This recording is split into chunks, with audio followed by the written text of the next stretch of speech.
Veuillez vous asseoir.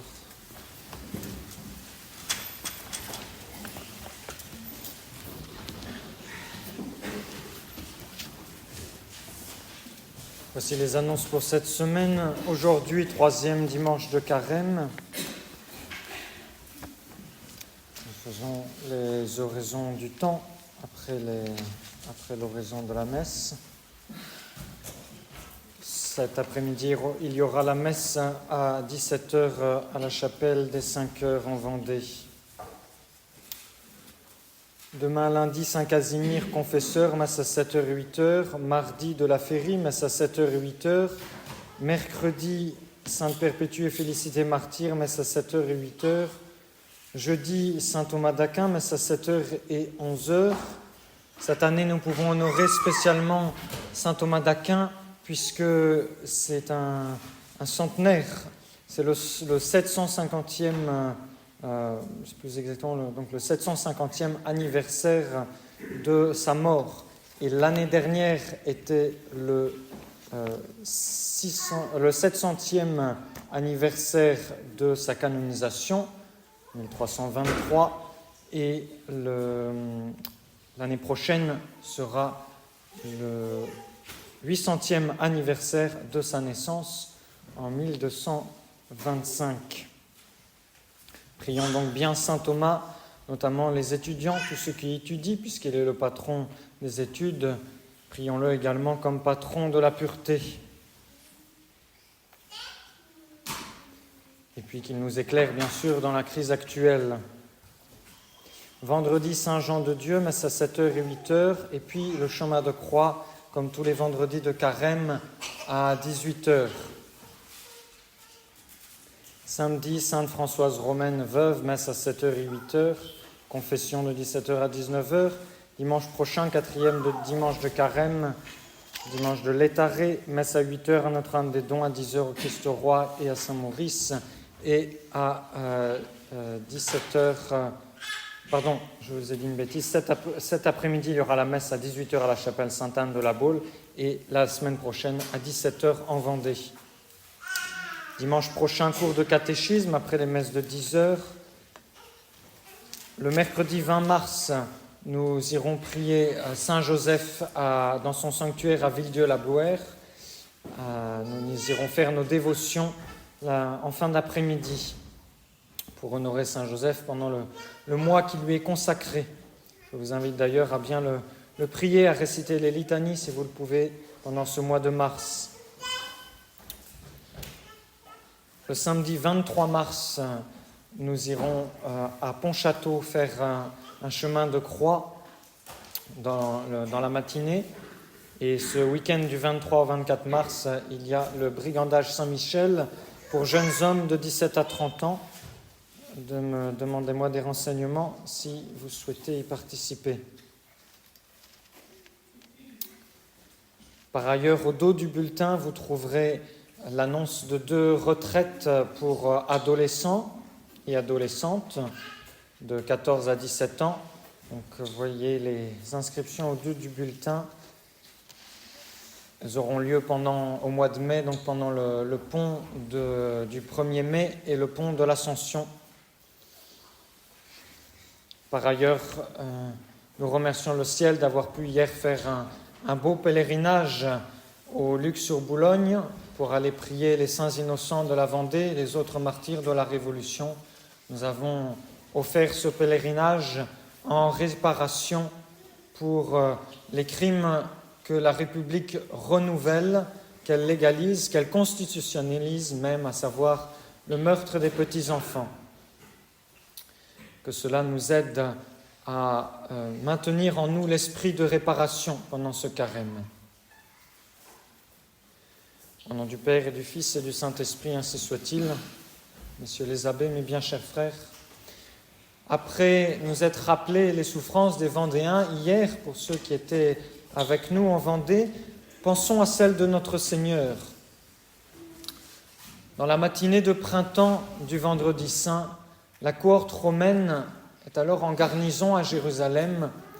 Elle se réunit dans une grande salle. Probablement, plusieurs soldats de cette cohorte sont des Gaulois, car les Gaulois étaient parmi les meilleurs soldats de l'Empire romain. Leurs légions combattaient dans les endroits les plus dangereux ou maintenaient la paix dans les coins les plus agités, comme la Judée et la Palestine. C'étaient des soldats valeureux, mais comme tous soldats, souvent, ils étaient cruels et impurs, et ils laissaient libre cours à leur passion. Et leur soif de voir couler le sang a justement été réveillée en ce début de printemps. Le printemps est un temps où les passions se réveillent. C'est d'ailleurs pour cela que le carême a lieu à cette époque de l'année, pour que l'éveil de la nature ne soit pas l'occasion d'une révolte de nos passions corporelles. L'Église, dans sa sagesse et connaissant la nature humaine, c'était peut-être plus vrai lorsqu'on vivait plus en harmonie, davantage avec la nature. L'Église, donc, connaissant la force des passions déréglées par le péché originel, veut que l'âme réprime les mouvements charnels, encore en germe, et impose au corps des privations au moment où il risque de commettre des excès. Donc, en ce début de printemps, les soldats romains en garnison à Jérusalem sont enclins aux pires violences. Ils n'ont évidemment pas fait pénitence. Et quelle aubaine! Voilà qu'on leur demande justement de châtier une personne, c'est-à-dire de la flageller jusqu'au sang.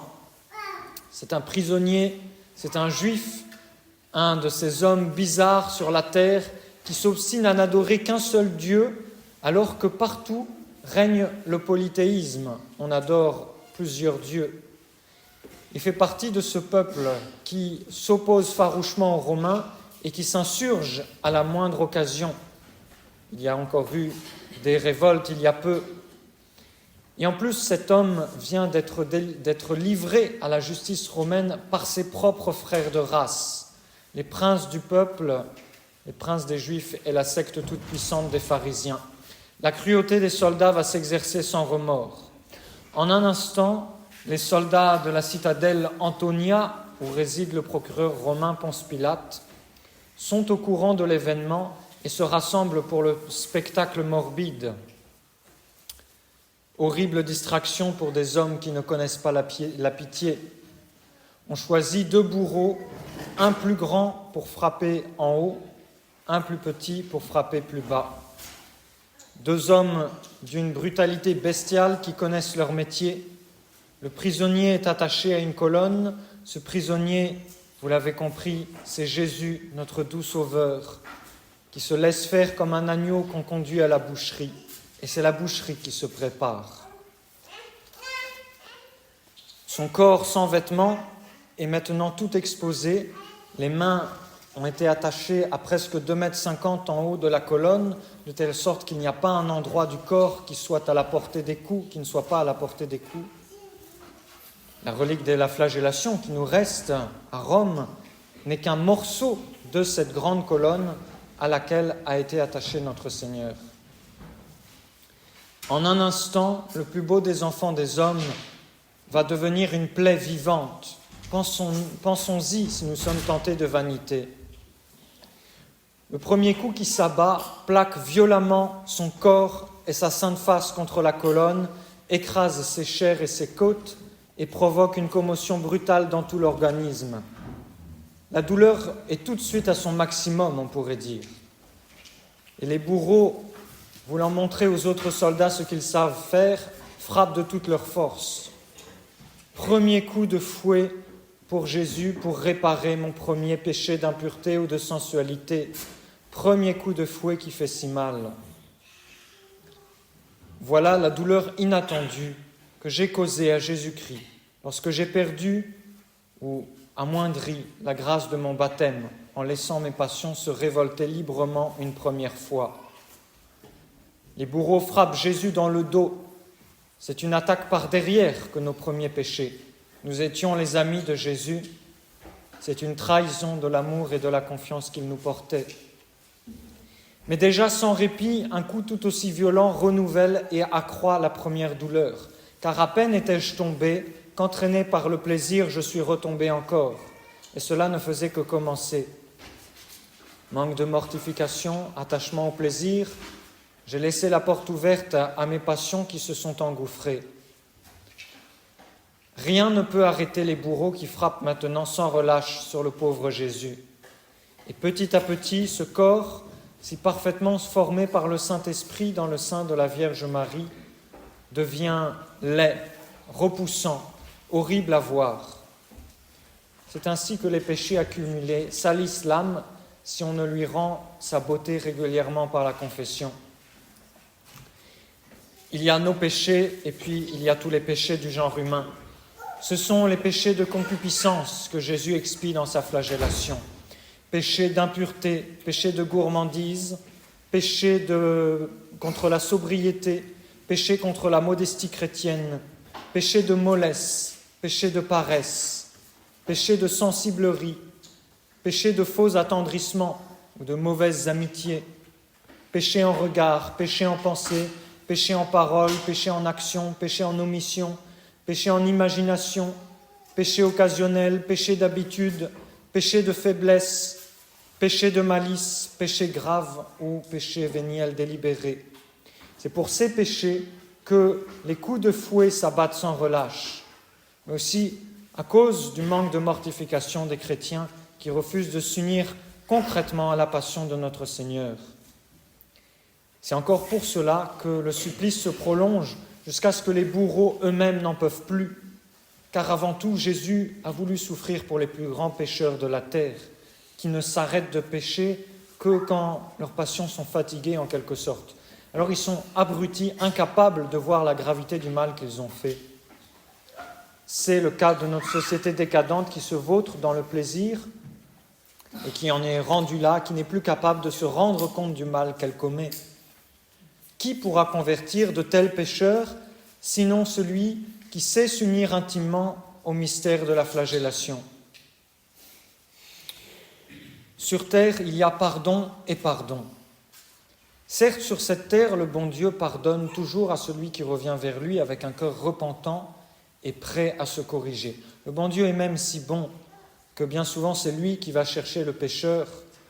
Il va le débusquer, il vient exciter son remords par de bonnes inspirations, ou bien en mettant sous ses yeux l'exemple d'un chrétien fervent, ou bien par le sermon d'un prêtre, ou bien encore il réveille en lui les sentiments filiaux que tout chrétien, si mauvais soit-il, garde au fond de son cœur pour sa mère, la très sainte Vierge Marie. Ainsi, Dieu attire les pécheurs à la contrition parce qu'il leur pardonne facilement. Mais il y a pardon et pardon. Dans le premier cas, nous nous retirons du confessionnal l'âme sans péché. Par la miséricorde de Dieu, on retrouve même un degré de grâce identique à celui que l'on avait avant notre chute. Mais dans ces cas-là, on peut dire, pour reprendre l'expression vendéenne, que Dieu pardonne mais n'oublie pas. Dieu n'oublie pas que nous avons été son ennemi, comme les Vendéens qui pardonnent, mais qui n'oublient pas le mal que leur a fait la République, le mal que leur a fait les colonnes infernales. C'est pourquoi Dieu ravive la grâce sanctifiante dans l'âme de ceux qui se repentent. Mais la différence est que Dieu ne donne pas les grâces spéciales qu'il donne à ses amis intimes. Si par contre, nous entretenons dans notre cœur la contrition parfaite et que nous faisons grandir en nous la douleur de nos péchés passés, même déjà pardonnés, alors nous recevrons les grâces spéciales que Dieu nous aurait données si nous étions restés toujours innocents. Ces grâces, ce sont celles qui font les grands saints. Alors le bon Dieu non seulement pardonne, mais en quelque sorte, il oublie même que nous avons été son ennemi, que nous avons tenu nous-mêmes les fouets de la flagellation. Parce que nous venons à ce moment-là nous mettre à côté de lui, à la colonne de la flagellation, nous souffrons avec lui. C'est cela qu'on appelle la vie pénitente. C'est ainsi que les fautes commises dans le passé deviennent un marchepied pour nous rapprocher de Dieu.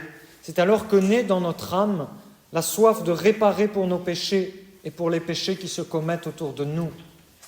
C'est pourquoi saint Louis-Marie Grignon de Montfort fait cette recommandation à ceux qu'il appelle les amis de la croix. Prenez bien garde d'admettre en votre compagnie de ces délicats et sensuels qui craignent la moindre piqûre et qui s'écrient et se plaignent à la moindre douleur. qui n'ont jamais goûté de la haire, du cilice et de la discipline et des autres instruments de pénitence, et qui, parmi leur dévotion à la mode, mêlent une délicatesse, une immortification la plus plâtre et la plus raffinée. Plus nous avançons dans ce carême, plus notre mortification et la méditation des douleurs de notre Seigneur doit causer dans notre âme un grand repentir. Un repentir tel que Dieu non seulement nous pardonne nos péchés, mais oublie pour ainsi dire les fautes commises et nous donne les grâces qu'il ne donne normalement qu'aux âmes entièrement pures et innocentes. Telles furent les âmes privilégiées de beaucoup de saints, mais peut-être particulièrement de Saint Jean l'Évangéliste, de Sainte Thérèse de l'Enfant Jésus, de Saint Louis de Gonzague, qui sont des saints qui très tôt dans leur vie furent admis à la connaissance intime du cœur de Jésus. La contrition parfaite, entretenue par la méditation de la Passion, redonne un droit aux grâces spéciales, à ces grâces qui font les saints. Et comment obtenir cette componction habituelle ? Nous ne pourrons l'avoir que si nous persévérons dans la méditation des mystères douloureux du chapelet, parce que c'est par Marie qu'on obtient ces grâces.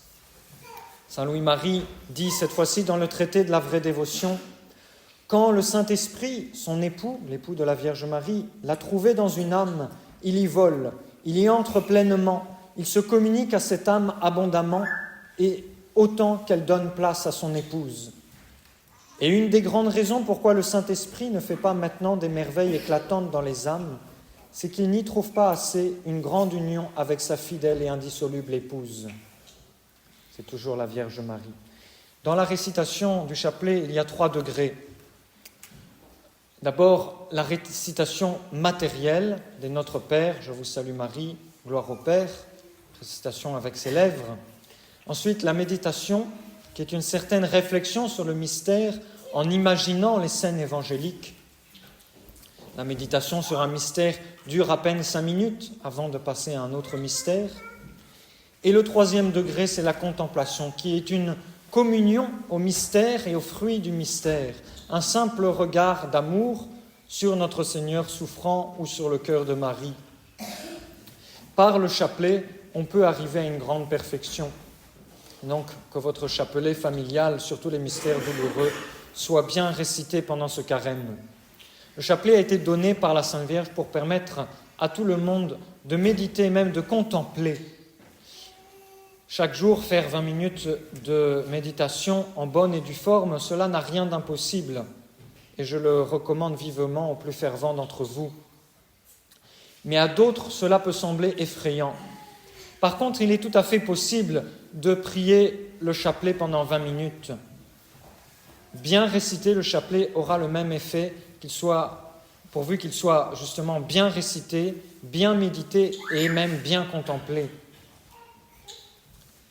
La Vierge Marie est notre modèle pour contempler les souffrances du Seigneur. Croyez-vous qu'il est possible à une mère de ne pas imaginer le supplice de son fils lorsqu'elle le voit surgir sur le chemin, écrasé par une croix qu'en temps normal il aurait portée sans difficulté, tomber presque à chaque pas, ne se relever qu'avec une très grande difficulté, être si faible que quelqu'un d'autre doive l'aider à porter sa croix, alors que cette mère sait très bien que son fils est Dieu et qu'il soutient le ciel et la terre. Alors elle sait qu'il s'est passé quelque chose d'horrible avant, qui a vidé son fils de toutes ses forces corporelles. Croyez-vous qu'il soit possible à une mère, voyant un tel fils, de ne pas deviner toutes les souffrances qu'il a déjà subies lorsqu'elle le voit couvert de sang, sa tunique collée à son corps? Oui, Marie a deviné ce qu'a dû être la flagellation. Elle ne connaissait peut-être pas tous les détails, mais elle a compris et elle a communié à la souffrance de son divin Fils. Vraiment, Notre-Dame est notre modèle pour contempler les souffrances de Jésus. Nous n'avons pas assisté à la flagellation, mais nous pouvons la deviner en union avec la Sainte Vierge.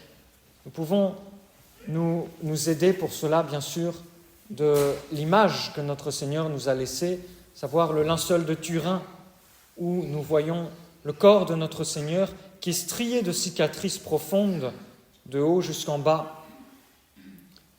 Ou bien nous pouvons également penser à la colonne de la flagellation, dont nous avons une représentation ici, à côté de la chair, avec les autres instruments de la passion. Et surtout, mes bien chers frères, croyez-vous qu'il soit possible à une mère de ne pas chercher à comprendre pourquoi son fils en est arrivé là?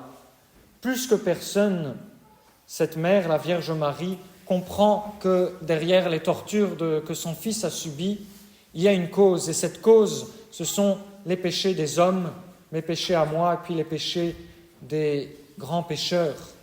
Alors demandons à Notre-Dame de nous donner la grâce de la contrition parfaite de nos péchés de sensualité, de nos immortifications, la grâce de la réparation pour les péchés des pauvres pécheurs. C'est le fruit du deuxième mystère douloureux, et qu'elle nous accorde ensuite les grâces spéciales que Dieu tient en réserve pour chacun d'entre nous depuis notre baptême. Au nom du Père et du Fils et du Saint-Esprit, ainsi soit-il.